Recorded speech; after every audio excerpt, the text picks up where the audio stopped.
또 구약에 필요한 말씀도 있고 신약에 필요한 말씀, 신약과 연결시켜서 해석해야만 되는 말씀도 있습니다. 구약으로만 보면 절대로 안 되는 부분들도 있죠. 레위기 신명기 18장 1절 이하를 읽으면서 강론하도록 하겠습니다. 레위 사람 제사장과 제사장은 레위 사람 중에서 뽑습니다. 다만 처음에 뽑을 때 그렇게 뽑았던 거고 레위는 예수님이 오실 때까지 레위인이요. 제사장도 예수님이 오실 때까지 제사장입니다. 그리고 레위 지파 속에서는 대를 이어서 레위인이요. 제사장도 대를 이어서 아들, 아버지, 할아버지, 대를 이어서 할아버지, 아들, 아버지, 아들로 이어는 제사장의 계보를 잇게 되죠. 레위 사람 제사장과 레위의 온 지파는 이스라엘 중에 분깃도 없고 기업도 없을지니 이게 구약시대에 제사장과 레위의 온 지파에 대한 기업입니다. 곧 그들의 삶의 양식을 얻을 수 있는 길이죠. 이스라엘 중에 분깃이 없기 때문에 가나안 땅에 들어갔던 12지파가 레위 지파에게 따로 분깃을 주지 않습니다. 곧 먹고 살 수 있는 지파 분배를 따로 하지 않고 다만 각 지파마다 성읍을 두어서 레위인들로 관할하게 하되 그 레위인들이 초장이라든가 짐승이라든가 또 거주할 수 있는 것을 맡게 되죠. 그래서 레위인들은 12지파 중에서 붙어서 지냅니다. 다만 12지파의 각 지파마다 붙어서 성읍을 세워서 지내긴 하지만은 그것이 레위인의 기업이다 이렇게 말할 수는 없죠. 그래서 분깃도 없고 기업도 없을지니 그들은 여호와의 화제물과 그 기업을 먹을 것이라. 그래서 여기에 분깃과 기업은 레위인들이 먹고 살 수 있는 농작물, 먹고 살 수 있는 경작물, 먹고 살 수 있는 짐승을 기를 수 있는 땅, 이와 같은 것들이 없다고 말했죠. 그 대신 여호와의 화제물과 그 기업을 먹을 것이라 라고 되어 있어서 하나님의 성전에 드려진 것 중에서 먹고 살아라 라고 되어 있습니다. 쉽게 말하면 직업을 갖지 말라라는 거죠. 직업을 갖지 말라. 왜냐하면 하나님의 성전에서 나오는 화제물과 기업이 먹을 것이 되기 때문에 따로 직업을 가져서 생활하지 말라 이렇게 말씀하고 있습니다. 2절 그들의 형제 중에서 기업을 가지지 않을 것은 먹고 살고 생활하고 직장을 가지지 않을 것은 여호와께서 그들의 기업이 되심이니 여기서 여호와께서란 18장 1절에 있는 화제물과 그 기업을 말합니다. 여호와께서 그들의 기업이 되심이니 그들에게 말씀하신 같으니라 라고 되어 있어서 구약의 레위인과 제사장은 직업 없이 하나님의 성전에서 나는 것을 먹고 마시고 자녀를 양육하고 이렇게 이어져 가게 되어 있죠. 그래서 구약은 직업 없는 레위인과 제사장입니다. 그런데 신약에 와서는 이것이 변경이 되죠. 변경이 돼서 신약에 복음을 전파하는 믿음의 사람들은 직업을 가질 수 있는 걸로 그렇게 기록이 되어 있고 신약의 대제사장으로 오셨던 예수님께서도 바리새인과 살빈들이 예수님을 대해서 말할 때 그가 목수의 아들이 아니냐라고 말하면서 예수님의 직업이 목수인 것처럼 그렇게 표현되어 있습니다. 신약 사도행전 18장을 보도록 하겠습니다. 사도행전 18장 1절입니다.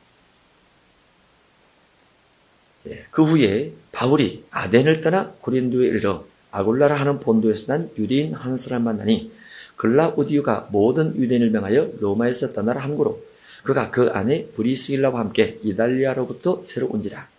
바울이 그들에게 가매 생업이 같으므로 이때 바울은 사도행전 9장에서 사울이 바울로 변경이 되면서 그 사역을 감당하면서 사도로서 복음을 전파하고 또는 선교사로서 선지자로서 복음을 전파하면서 온 아시아를 다니고 또 유럽까지 갈 하나님의 사역자로 생업이 있었다라고 되어 있습니다. 생업, 곧 먹고 살 직업이 있었다라는 거죠. 생업이 같으므로 함께 살며 일을 하니 그 생업은 천막을 만드는 것이더라 라고 되어 있어서 신약의 말씀을 가르치는 주된 일을 했던 사도인 사도 바울이 생업인 천막 만드는 일을 가지고 있으면서 사역을 감당한 것으로 보면 신약시대 최고의 높은 직분, 고린도전서 12장 28절 이하에서 첫째는, 둘째는, 셋째는, 넷째는 하면서 가장 높은 직책 중에 하나인 사도가 직업을 가지고 있었으므로 말씀을 가르치는 자가 직업을 가질 수 있는 걸로 이렇게 표현되어 있습니다. 그래서 구약 신명기 18장 1절 이하에 있는 레위 지파와 제사장들은 직업을 가리지 말라라는 부분이 신약에 봐서는 말씀을 증거를 하면서 말씀을 가르치는 사람이 직업을 가질 수 있는 걸로 변경되었더라. 이렇게 볼 수 있죠. 신명기 18장 3절입니다. 제사장이 백성에게서 받을 몫은 이러하니 해서 성전에서 나는 화제물 중에서 제사장이 받아가야 될 음식에 대한 부분이 기록되어 있습니다. 곧 그 드리는 제물의 소나 양이나 그 앞다리와 두 볼과 위장이죠. 위라. 이것을 제사장에게 줄 것이요 해서 화제물 중에서 짐승의 앞다리와 볼과 위장을 제사장에게 줄 것을 말씀하고 있습니다. 기업이 따로 없기 때문에 화제물, 제물 중에서 음식을 취해서 그와 그의 가족이 나누게 되고 후손들도 나누게 되는 것이 구약시대의 제사장들의 생업의 대가라 이렇게 볼 수 있죠. 사절이하는 또 처음 것에 대한 기록이 되어 있습니다. 또 내가 처음 거둔 곡식과 포도주와 기름과 내가 처음 깎은 양털을 내가 그에게 줄 것이니 해서 첫 곡식, 첫 포도주, 첫 기름 그리고 처음 깎은 양털을 제사장에게 주라라고 되어 있습니다. 다른 말로 첫 것은 하나님께 드리지만 하나님께 드린 후에 제사장들이 소유가 된다. 이렇게 되어 있는 거죠. 5절 이는 내 하나님 여호와께서 내 모든 지파 중에서 그를 택하여 제사장을 택하여 내시고 그와 그의 자손에게 항상 여호와의 이름으로 서서 섬기게 하셨음이니라 라고 되어 있어서 제사장들이 하나님의 성전을 떠나지 않고 성전을 섬길 수 있게 만들 수 있는 먹을 것에 대한 여건을 마련해 주신 것이 화제물 중에 첫 것과 그리고 짐승 중에서 앞다리와 두 볼 위장을 가져가게끔 소유하게끔 대가로 주었다. 이렇게 볼 수 있는 것이죠. 이것을 신약시대에 와서는 말씀을 가르치는 자에게 좀 더 좋은 것을 제공을 하라. 말씀을 가르치는 자와 먹을 것을 함께하라. 이런 부분과도 일맥상통한다. 이렇게 볼 수 있습니다. 갈라디아서 6장을 보도록 하겠습니다. 갈라디아서 6장 6절입니다. 가르침을 받는 자는 말씀을 가르치는 자와 모든 좋은 것을 함께하라. 말씀을 가르침을 받는 사람은 말씀을 가르치는 자와 모든 좋은 것을 함께하라. 스스로 속이지 말라. 하나님은 업신여김을 받지 아니하시더니 사람이 무엇으로 심든지 누구에게 심든지 말씀을 가르치는 자에게 심든지 그대로 거두리라 라고 기록되어 있습니다. 또 히브리서 13장 17절을 보면 말씀을 가르치는 자와 더불어서 기록된 말씀이 있는데 히브리서 13장 17절입니다. 너희를 인도하는 자들에게 순종하고 복종하라. 인도하는 자들이란 말씀을 가르치는 자이다 이렇게 볼 수 있죠. 그들은 너희 영혼을 위하여 경성하기를 자신들이 청산할 자인 것 같지 않으니라. 그들로 하여금 즐거움으로 이것을 하게 하고 근심으로 하게 하지 말라. 그렇지 않으면 너에게 유익이 없느니라. 해서 말씀을 가르쳐 인도하는 자들과 인도하는 자들을 근심하게 하지 말고 잘 따라가라. 이렇게 기록되어 있죠. 그래서 구약에는 제사장과 레위인이 생업이 없이 성전에서 나는 것을 통해서 먹게 되고 신약은 직업을 가질 수 있지만 그러나 말씀을 가르치는 자와 좀 가르침 받는 자가 구별되어 있는 것도 기록되어 있습니다. 신약에 더 자세히 기록되어 있는 부분이 있는데 고린도전서 9장에 이런 내용이 아주 세밀하게 기록이 되어 있습니다. 구약으로 보면은 제사장 제도가 하나님께서 모세를 통해서 세우신 BC 1500년경부터 해서 예수님 시대까지 1900년 동안 이어지다 보니까 제사장 제도와 레위인 제도가 유대 사회에서는 전통이 되었고 정통이 되었고 그리고 그것이 합당한 예절로 받아들이게 되었죠. 그러나 시장에서는 복음을 이스라엘 민족뿐만 아니라 온 땅끝까지로 복음을 전파할 때 그 복음을 전파하면서 복음을 전하는 자와 복음을 받아들인 자가 다른 모습으로 각각 섬길 수 있는데 복음 전하는 자는 영적인 말씀을 먹이고 복음을 받아들이는 사람은 영적인 말씀을 먹을성으로 육적인 것으로 섬기는 것이 합당하다라는 부분들이 고린도서 9장 전체에 쭉 기록이 되어 있습니다.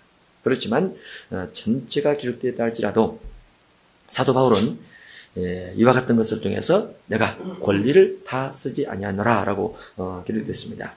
내용이 아주 길기 때문에 9장 1절로 쭉 해서 18절을 보도록 하겠습니다. 16절부터 보겠습니다. 내가 복음을 전할지라도 자랑할 것이 없으면 내가 부득불할 일임이라. 만일 복음을 전하지 아니하면 내게 화가 있을 것이라. 내가 내 자의로 이것을 행하면 상을 얻으려니와 내가 자의로 아니한다 할지라도 나는 사명을 받았노라. 그러니 내 상이 무엇이냐? 내가 복음을 전할 때 값없이 전하고 복음으로 말미암아 내게 있는 권리를 다 쓰지 아니하는 이것이로다 라고 되어 있어서 복음을 전할 때 값없이 전하면서 값 있게 대가를 받고 복음을 전할 수 있지만 절제하는 것은 그 말이죠. 권리를 다 쓰지 않은 것은 라는 말은 절제한다는 말입니다. 그 부분이 25절로 가면 절제라고 되어 있습니다. 절제하는 것은 더 많은 사람을 얻고자 하기 위함이라 라고 이렇게 되어 있어요. 그래서 고린도전서 9장 1절 이하부터 쭉 해서 말씀을 전하는 자가 복음으로 말미암아 살고 또 일하는 소의 입에 망을 씌우지 말라. 이와 같은 예화를 들면서 성전을 중심해서 말씀을 가르치는 일을 하는 사람들은 성전에서 나는 것을 먹듯이 예물을 통해서 살 수 있다라고 되어 있지만은 바울이 권리를 다 쓰지 않고 절제하면서 더 많은 사람을 얻고자 함이라 이렇게 명확하게 구분이 되어져 있습니다. 구약은 성전이 한 곳밖에 있지 않고 또 한 곳인 성전에서 이스라엘 12지파가 흩어졌지만은 그럼에도 불구하고 그 한 성전을 향해서 무수히 많은 짐승들을 가져오므로 그 짐승들을 통해서 제사장과 레위인이 분배하여 나눠 먹을 수 있지만 신약은 개척교회로부터 해서 큰 교회 이렇게까지 다양한 형태의 교회가 존재를 하고 또 끊임없이 복음을 전파해야 될 이국 땅의 이방인들에게 복음을 전파해야 될 사명이 있기 때문에 그 복음을 인해서 직업과 그리고 복음을 인해서 또 영의 것을 먹임으로 육의 것을 공개받을 수 있지만 절제한다. 결국은 복음을 위해서 절제하면서 더 많은 사람을 얻고자 하는 것이 목적으로 그렇게 기록되어 있는 거죠. 본문 신명기 18장 6절 이하입니다. 이스라엘 온 땅 어떤 성읍에서든지 거주하는 레위인이 간절한 소원이 있어 그가 사는 곳을 떠날지라도 여호와께서 택하신 곳에 이르면 레위인이 각 12지파마다 한 지파에 겨우 한 지파에 4성읍 정도 있게 됩니다. 레위인이 거주할 수 있는 땅이 그것도 성벽으로부터 1000규빗 동서남북으로부터 2000규빗 되는 그 안에 살게 되죠. 그러니까 어떻게 보면은 1000규빗이면 500m입니다. 2000규빗이면 1km죠. 그러면 12지파의 성벽을 중심에서 동서남북에 1km를 넘어서 살 수 없는 레위지파의 택한 장소가 민수기 35장에 기록되어 있는데 예를 들어서 르후벤 지파에 르후벤 지파의 성벽에 붙어서 살고 있었던 레위인들이 다른 지파의 성벽에 붙어 사는 레위인 쪽으로 옮겨가려 할 때 간절한 소원에서 옮겨가려 할 때라는 내용이 본문에 기록된 겁니다. 이스라엘 온 땅 어떤 성읍에든지 거주하는 레위인이 간절한 소원이 있어 그가 사는 곳을 떠날지라도 여호와께서 택하신 곳에 이르면 곧 성전에 이르면 루벤 지파든지 시몬 지파든지 아니면 갓 지파든지 장소를 이동해서 레위인이 다른 곳에 살게 되지만은 여호와께서 택하신 곳 곧 성전에 이르러서 봉사를 하게 된다고 하면 여호와 앞에선 그의 모든 형제 레위인과 같이 그의 하나님 여호와의 이름으로 섬길 수 있나니 그 사람의 몫은 그들과 같을 것이요 그가 조상의 것을 판 것은 별도의 소인이라 라고 해 있어서 레위 지파는 비록 본 지파에서 떠나 다른 지파에 들어가서 레위 사명을 감당할지라도 전과 똑같이 대우를 해주라 라고 되어 있습니다. 곧 직책이 같다라는 거죠. 9절에 합니다. 내 하나님 여호와께서 내게 주신 땅에 들어가거든 곧 가나안 땅이죠. 너는 그 민족들의 가증한 행위를 본받지 말 것이니. 그래서 애굽에서 나와서 광야를 거쳐서 가나안 땅에 들어가는 이스라엘 백성들이 기존에 가나안 땅에 살고 있는 7족속이라든가 아니면 그 땅에 기존에 살고 있었던 어떠한 족속들이 가증한 행위를 하고 있을 때 본받지 말라라고 되어 있습니다. 믿는 사람들은 안 믿는 사람들이 우상 숭배하는 것을 보고 본받지 말라 그 말이죠. 그들은 10절 그의 아들이나 딸을 불 가운데로 지나가게 하는 자나 불 가운데 지나게 해서 귀신에게 마귀에게 예물로 바치는 일도 한다고 말이죠. 점쟁이나 기륭을 말하는 자나 요술하는 자나 무당이나 진언자나 신접자나 박수나 좋은 자를 너희 가운데서 용납하지 말라. 구약은 하나님 외에 다른 신을 섬기는 이방인들도 용납하지 말라라고 되어 있습니다. 그래서 가나안 땅에 들어간 여호수아를 중심한 이스라엘 백성들이 가나안 땅에 들어가서 우상을 숭배했던 그 모든 사람들을 남녀노소 가리지 않고 다 진멸하라라는 하나님의 음성을 듣고 진멸하게 됩니다. 이런 일을 행하는 모든 자를 여호와께서 가증히 여기시나니 이런 가증한 일로 말미암아 내 하나님 여호와께서 그들을 내 앞에서 쫓아내시느니라. 왜 하나님께서 여호수아를 중심한 12지파를 가지고 가나안 땅에 살고 있는 이스라엘 백성들의 본 땅이 아닌 아브라함이 살기 이전부터 살고 있었던 그 사람들을 왜 여호수아를 중심해서 12지파를 그곳에 들여보내어 그 사람들을 멸하겠을까? 왜 남녀노소 볼만하고 다 죽이겠을까? 그들이 우상을 숭배하고 그들이 귀신에게 복을 달라고 비는 악한 자들이기 때문에 하나님께서 그들을 쫓아내고 하나님께서 그들을 대적하고 하나님께서 그들을 심판하기 위해서 여호수아를 중심한 12지파를 넣었다. 이렇게 볼 수 있죠. 그래서 그렇게 들어간 이스라엘 백성들은 그 땅 가운데 들어갔을 때 그들이 섬겼던 신을 연구하지 말고 그들이 섬겼던 신을 섬기지 말고 그들과 언약과 약조를 맺지 말 것을 하나님께서 강력하게 말씀하고 있는 겁니다. 구약은 우상 숭배자를 진멸하는 것 중심에서 기록이 되어 있죠. 13절 너는 내 하나님 여호와 앞에서 완전하라. 완전하라. 우상 숭배하지 말라고 말했죠. 우상 숭배하는 자를 진멸하고 쫓겨나지 않으려면 우상 숭배하지 말고 하나님 앞에 완전하라라고 되어 있습니다. 내가 쫓아낼 이 민족들은 기륭을 말하는 자나 기륭 좋은 일이 있을 겁니다. 안 좋은 일이 있을 겁니다. 나는 기륭을 말하는 자나 점쟁이 말을 듣거니와 점쟁이 OX죠. OX로 점을 치는 자 내게는 내 하나님 여호와께서 이런 일을 용납하지 아니하시느니라.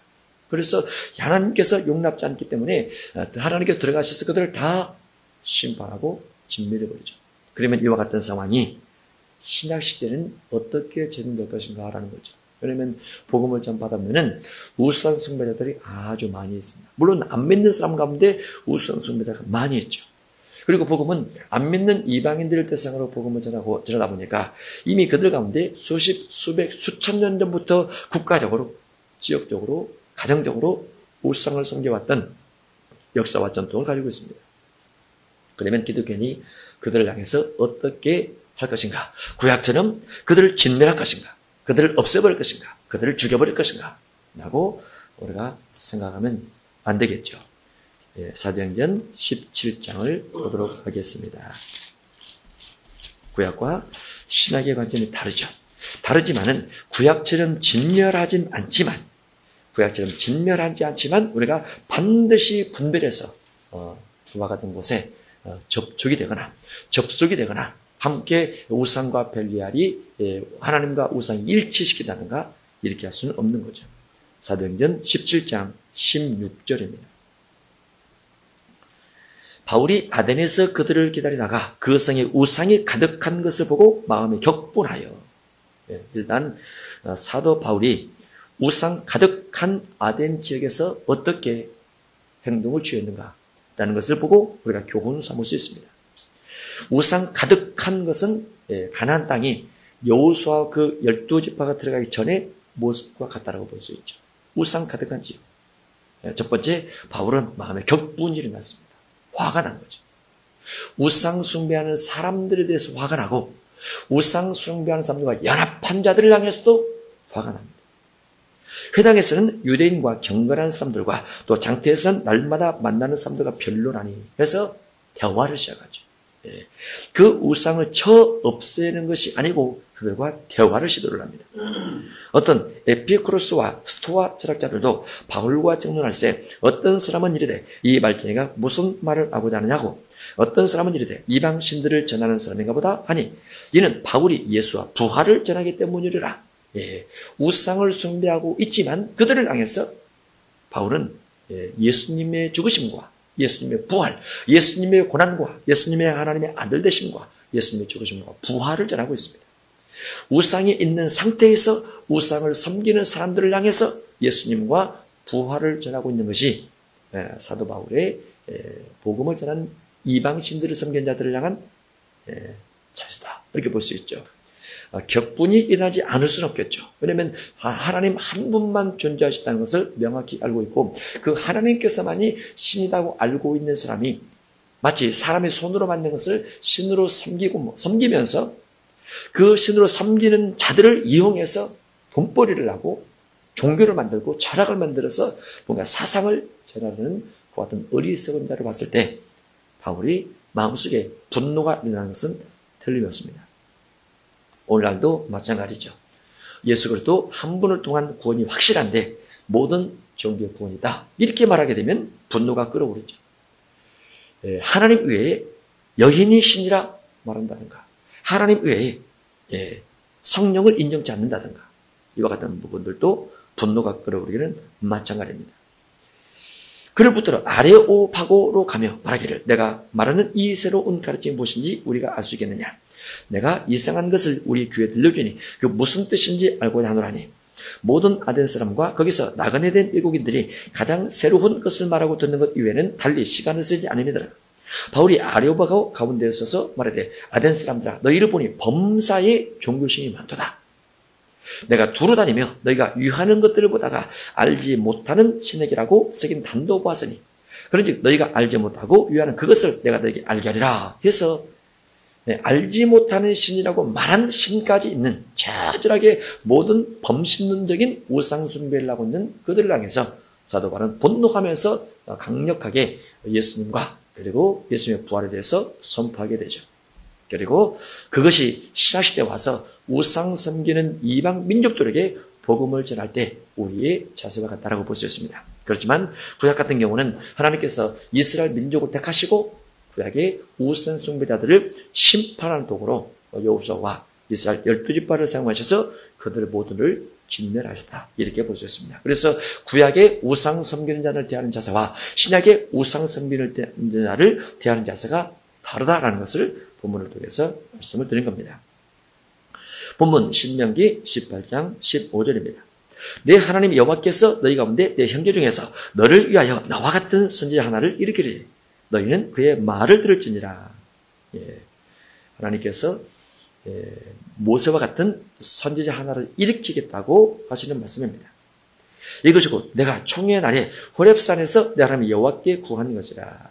총회 날 곧 시내산에서 이스라엘 백성들이 모세를 통해서 하나님께 아뢰기를 하나님의 음성을 친히 들으면 우리가 죽을 것 같으니까 하나님과 백성 사이에 중간자를 두어서 우리에게 말씀을 듣게 하옵소서라고 요구를 했던 것에 대한 반복적 내용입니다. 곧 내가 말하기를 내가 다시는 내 하나님 여호와의 음성을 듣지 않게 하시고 다시는 이 큰 불을 보지 않게 하소서. 두렵건대 내가 죽을까 하나이다 하며 여호와께서 내게 이르시되 그들의 말이 옳도다. 내가 그들의 형제 중에서 너와 같은 선지자 하나를 그들을 위하여 일으키고 내 말을 그 입에 두리니 내가 그에게 명령하는 것을 그가 무리에게 다 말하리라. 누구든지 내 이름으로 전하는 내 말을 듣지 아니하는 자는 내게 벌을 받을 것이요 라고 되어 있으면서 신약시대에 등장되는 하나님의 이름으로 모세와 같이 나타나는 선지자가 누구냐라고 하면 바로 예수님이다 라고 볼 수 있습니다. 그가 하나님의 이름으로 이 땅에 오셔서 하나님의 말씀을 전달해 주는 거죠.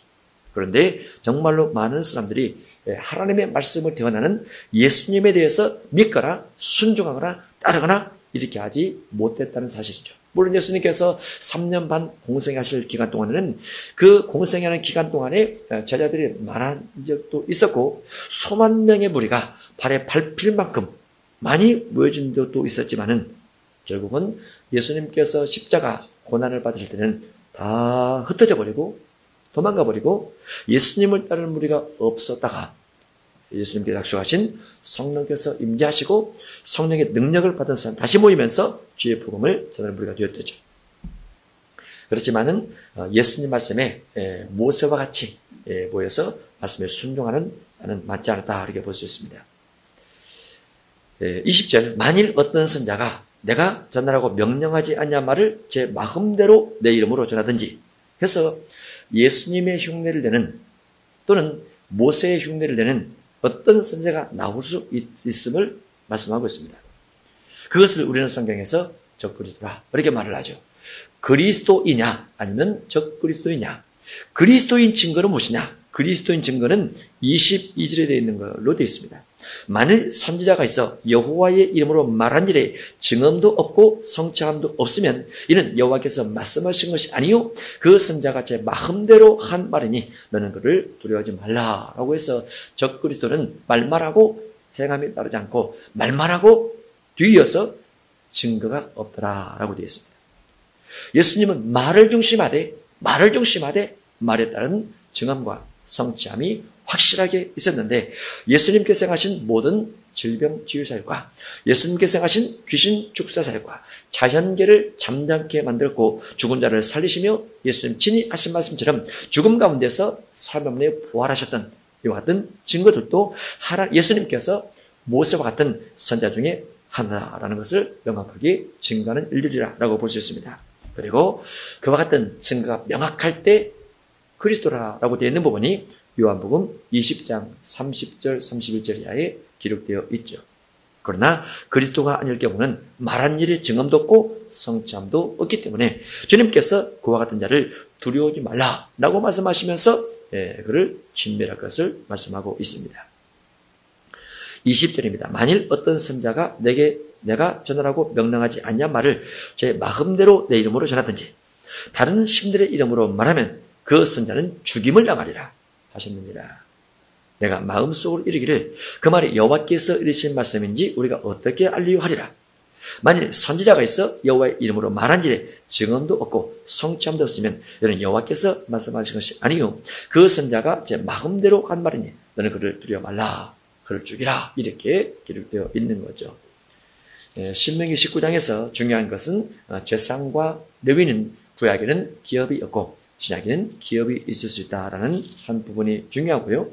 그리고 다른 민족의 가증한 우상을 숭배하는 것에 대해서 구약은 진멸하라 라고 되는데 신약은 그들에게도 복음을 전파해서 주를 믿게 만드는 것이 중요하다. 이렇게 기록되어 있고요. 그 다음에 하나님께서 보내신 참된 선자는 누구냐? 그는 결과가 있는 자이다. 말한 대로 이루어지는 증거를 가지고 있는 자이다. 이렇게 기록되어 있습니다. 우리가 교회에서 주님을 섬겨갈 때 이와 같은 말씀의 근거를 해서 주님을 섬긴다고 하면 구약이에요. 신약에 정확하게 주님을 섬기고 있다. 이렇게 볼 수 있습니다. 우리가 이와 같은 말씀을 붙들고 주 앞에 기도하도록 하겠습니다. 이 민족 속에 우상 숭배가 만연되어 있죠. 네. 우상 숭배, 합동 측 같은 경우는 믿은 이후에 회개에 대한 강력한 강조가 별로 없습니다. 합동측 같은 경우는 통합측 같은 경우는 WCC에 연합된 부분이 있습니다. 순복음 같은 경우는 성령과 번영신학 전도하는 것만 열심히 적극적으로 하고 있죠. 신약성경의 대부분은 주를 영접해서 믿는 것과 믿은 이후에 어떻게 살 것을 통해서 구원이 된다. 그리고 구원을 잃어버릴 수 있다. 이런 부분으로 기록되어 있습니다. 물론 구약도 마찬가지죠. 구약도 출애굽한 이후에 유월절을 통과하고 홍해바다를 건너면서 세례받은 사람들이 가나안 땅에 누가 들어갔고 들어가지 못했느냐 이런 부분으로 구분되어 있는데 그것이 신약으로 그대로 이어져서 주님을 영접한 이후에 구원받을 자와 구원받지 못할 자는 그들이 믿음으로 말씀에 순종하며 살았느냐 살지 않았느냐 이와 같은 부분으로 구분되어 있는데 그런 부분을 가지고 우리가 민족을 바라보면 이 민족 속에는 대형 교단이 세 개가 있는데 합동과 통합과 순복음입니다. 합동은 믿으면 구원이요 통합은 종교 다원주의요 순복음은 성령과 그리고 번영신학 중심한 신학이다 보니까 회개가 적극적으로 알려지지 않는 안타까움들이 있습니다. 그런 부분을 놓고 우리가 민족을 위해서 기도를 많이 해야 될 때가 아닌가 이렇게 생각합니다. 제가 기도 중에는 하나님께서 그런 말씀을 하셨어요. 너 같으면 내 성도들을 하나님의 양들을 종교 다원주의에 넘겨버린 목회자들을 용납하겠느냐 이렇게 말씀하시고 너 같으면 성령 받는 성령 받는 것을 적극적으로 가르치지 아니하고 그저 믿으면 구원이다 라고 가르치는 자들을 용납하겠냐 라는 부분하고 또 순복음에 대해서도 회개를 적극적으로 가르치지 않고 번영, 잣되는 것만 가르치는 자가 영혼권 중심하지 않고 육신의 삶을 중심해서 가르치는 자들을 너가 되면 용납하겠느냐라고 저에게는 그렇게 주님이 반문하듯이 물어봤습니다. 그러면서 하나님의 마음이 드러나는데 아주 슬프고 아주 탄식이 나고 억울할 정도로 그런 말 많이 들어서 눈물로 많이 기도하게 됐는데 민족의 형태가 전반적으로 그렇게 가다 보니까 신앙을 가지고 있는 기업이나 신앙을 가지고 있는 학교라든가 신앙을 가지고 있는 어떤 국가 소속돼서 일을 하고 있는 사람들 같은 경우도 거의 다원주의 경향을 띄어서 전반적으로 다 그렇게 흘러가고 있지 않나 이렇게 봅니다. 곧 한국, 대한민국이라는 한 국가를 사다리 쓰레기 짊어지고 갈 때 모든 곳곳에서 다원주의 성향을 띠게 하고 성경의 본질을 추구하지 못하게 만들어가고 있지 않나 이렇게 생각을 해봅니다. 그래서 우리가 민족을 위해서 간절히 기도할 때다 이렇게 생각을 합니다. 우리가 함께 기도하면서 민족을 위해서 기도하고 또 우리가 소속된 장소에 소속된 직업 속에도 주님을 진실로 섬기는 자가 많아지도록 기도하고 또 우리 식구들이 주님을 바로 믿고 갈 수 있도록 그런 부분에 기도가 필요하다 이렇게 볼 수 있습니다. 오직 그의 피를 믿음으로 정한 마음 얻게 하시니 화목해 하신 주와 함께 왕노릇하리로다. 자유하리 주 보혈 날 건지셨네.